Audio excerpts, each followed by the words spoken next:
What is going on, everybody? Welcome back into TTP Sports, and that's 4 in a row for the Orange and the Black since, coming back from the All-Star break. Very weird game today, very strange. It was very, stupid, I would say, for most part of it. And that's basically the one thing that I can describe is just stupid for, I would say, 40 minutes of this game. I wouldn't say 40 minutes. I would say majority of the game. The Flyers did play a very good third period, and they really settled things down, managed to take the lead. They shut things down. They get the empty net goal, and they win this game off. But it's just the game starts out so weird. You take two penalties like back to back, and then you get a power play. So there was a long stretch without any 5-on-5 play. You had so many power plays in this game to where, seriously, if you just had a below average power play, like below average is better than what we're talking about with the Flyers power play, people. Like, let's be real here. Below average would be 20 billion times better than what we're getting the production wise out of this Flyers power play. If they just had a below average power play and score on maybe one or two of those power plays that they got, because they got a ton. Yes, I know one of the power plays was cut short just because they took a penalty 2 seconds into it, but at the end of the day, those count at the same time. The Flyers had 8 power plays today. They had 8 power plays today, and they didn't score on one. They didn't score on a single one. And they also got a penalty shot, so do we consider that like 9 penalties, drawn the entire time? Like, seriously, that was ridiculous. You get 8 power plays in the entire damn game, and you don't score on a single one of those. That is pure Flyers this year. Like, seriously, if we're just looking at the face of this team and just describing the season that they have right now, because they're having a fantastic season, rising way above our expectations, above anybody's expectations, basically around the National Hockey League, and they're just skyrocketing those existing, statistics and all that stuff from the preseason, and, they're getting closer and closer and closer as they continue to push for a playoff spot here in the Metropolitan Division, and, their penalty kill is dynamic. It's one of the best penalty kills in the league. They can, they're a threat to score shorthanded. Like, that's crazy. Like, we really haven't seen that with this team in so long, to have that dynamic of a penalty kill. We saw some glimpses of it from last year and how Torts and Bradshaw were implementing, what they were doing with the penalty kill last year, but this year it's really come to fruition, and we're seeing the full potential of that. And their 5-on-5 play, with the way that they generate off the rush and the way that they can score on the fast breaks, and their 5-on-5 play definitely has been a drastic improvement from what it was last year. If this team just had just a decent power play, it doesn't have to be fantastic, it doesn't have to be dynamic, it doesn't have to be tops in the league. Seriously, if, say, they weren't 32nd, 31st in the league on the power play, say if they were 21st, say if they were 21st in the league on the power play, this team would be still 20 billion times better than where they are at right now. Just think of how much of a threat this team could actually be if they just had a power play. Let's be real here. Because it's just like that mind-boggling that you have 8 power plays in a game and you don't score on a single one of them. That is just crazy. At the end of the day, it just is just on top of how borderline stupid this game was, because it was a very stupid, weird, crazy game. All the miscues that you were having, you had trouble clearing the zone. There were certain instances through this game when you were having difficulty containing Arizona's speed, where they were maintaining possession in the offensive zone. You were just making stupid mistakes at your own blue line, which led to turnovers, and especially led that to the first goal of the game. You fumble it at your own blue line.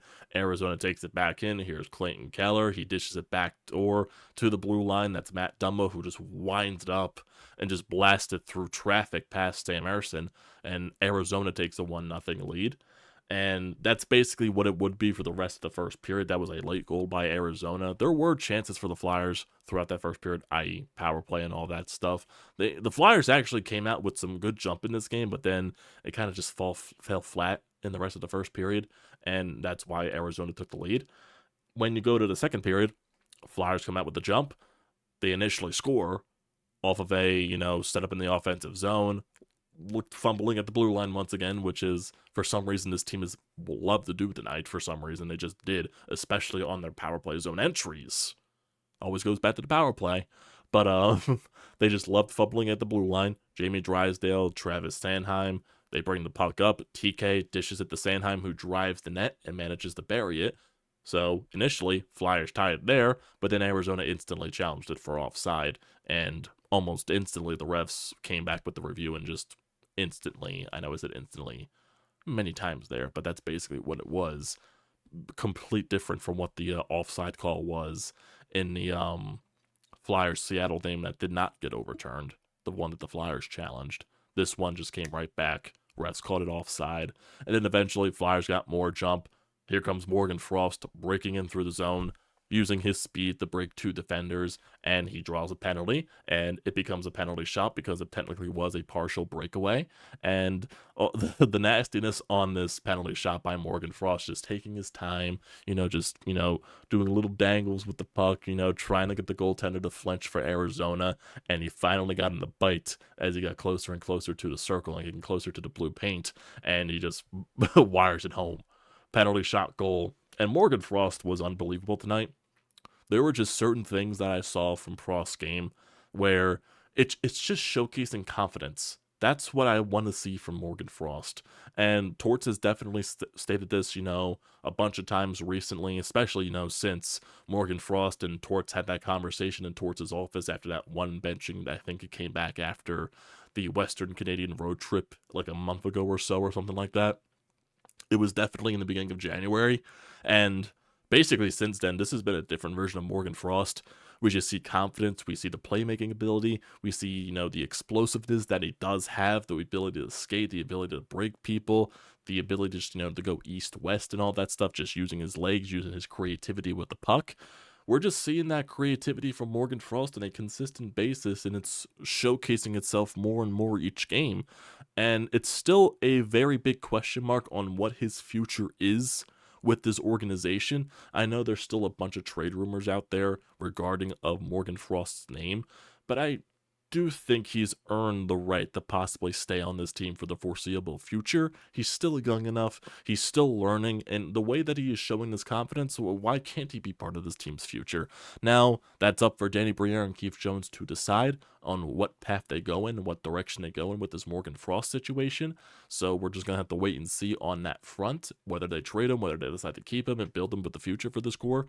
So we're just going to have to wait and see.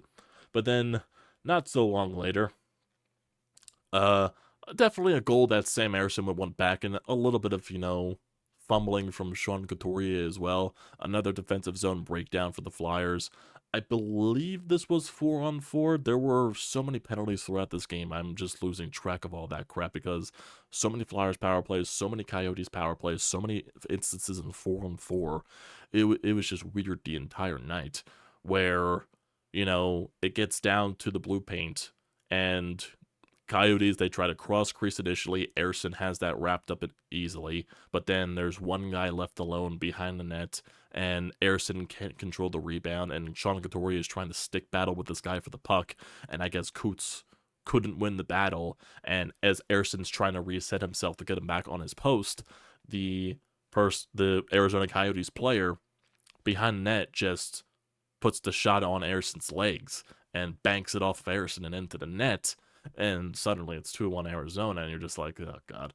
That's definitely one Ersson wants back. I'm sure Sean Couturier is frustrated with himself not winning that puck battle down low. Definitely a situation where he probably needed to get a body on that guy, and he was just able to do way too much down there. And Ersson really just, having to get back on his post. He was just really in no man's land in that territory. But that's still definitely one that a goaltender wants back. You don't want a goal that bounces in off of your own legs. So that is definitely one that you want back. And then I believe this goal comes on the 4-on-4 Flyers, so penalties galore, with the weirdness of this game. So Flyers break it up the ice, 2-on-1 action, Scott Lawton, Travis Konechny, boom, boom, bang, bang, tied game up again. And then another breakdown in the Flyers zone, not that long after, and Arizona takes a 3-2 lead. So, crazy second period. Definitely a very crazy second period. But then the Flyers take over in the third. Flyers are pounding shots. They get a couple of power plays early. Surprise, surprise, they don't score. But then you get a little bit of a rush going into the offensive zone. Jamie Drysdale forces a turnover. He brings the puck up, right circle, kind of a broken play. He just throws the puck basically into the middle, right near the blue paint. It looked like it went off one of the Arizona players, and it just, found its way going into the net. It was one of those harmless situations to where somehow that puck went in. But hey, sometimes those just go in. That's the nature of the National Hockey League. That's the nature of hockey. That's the way the sport goes. And hey, we'll take it any day of the week. They don't ask how you do it. They ask how many, and it's a 3-3 game. Drysdale gets the goal. And then, not so long later, halfway through the third period, Flyers pressuring again. Scott Lawton draws a penalty. And then break down basically in Arizona's defensive zone. Basically a couple of shots, rebound, goes to Scott Lawton. Arizona goaltender gets caught on his post, and Lawton wraps it around, and he manages to bury it. And he also draws a penalty at the same time to go to the power play, basically directly after the goal scored. And that was a weird situation because I guess he got high sticked and he bled on that initial high stick, so it was originally going to be a double minor, but I guess since he scored, it negates one of the double minor. It just turns into a regular power play. So hey, we'll take that any day of the week. But surprise, surprise, the Flyers don't score once again on the power play, but they do manage to shut it down. Arizona pulls their goaltender. Flyers get out of the zone. Owen Tippett buries it into the empty net. Flyers win 5-3. And Lawton definitely has been much more noticeable in these past two games. Lawton did leave the game at a certain point in that first period. I believe it was on one of the Arizona power plays in that first period.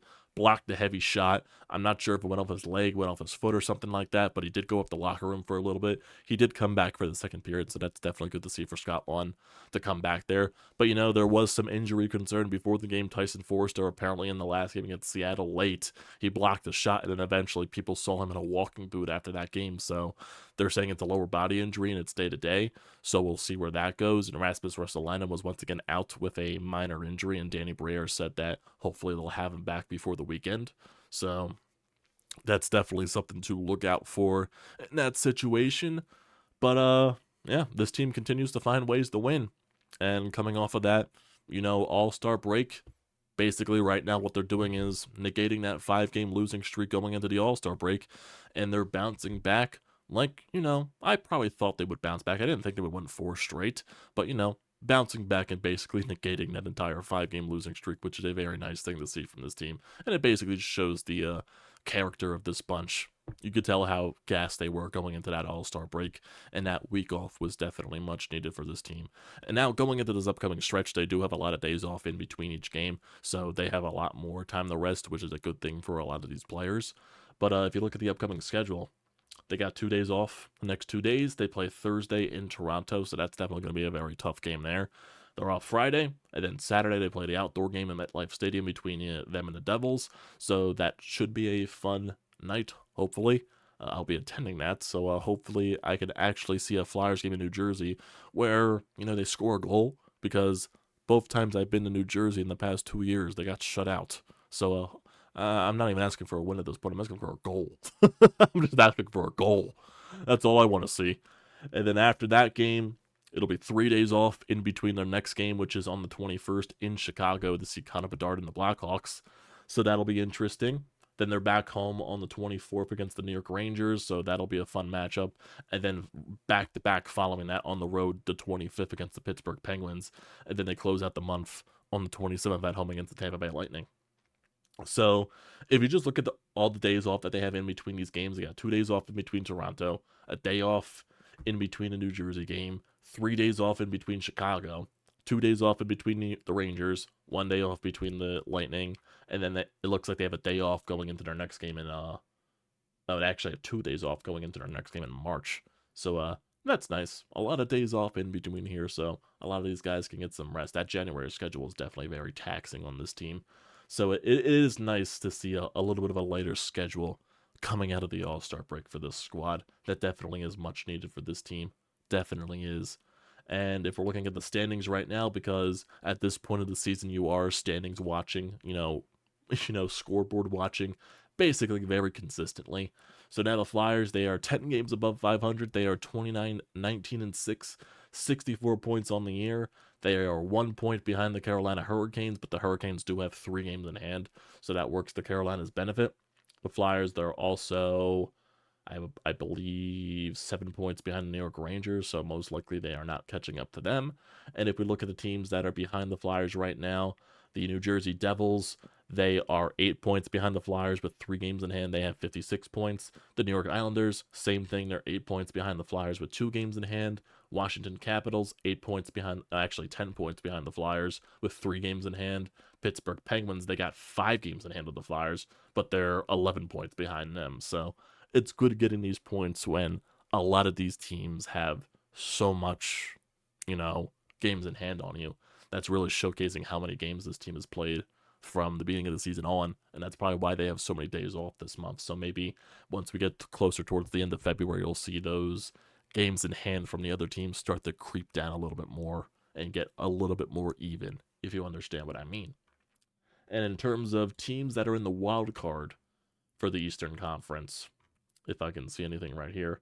So far, the 2 wildcard teams are both in the Atlantic Division. It's the Toronto Maple Leafs and the Detroit Red Wings. They both have 60 points on the year.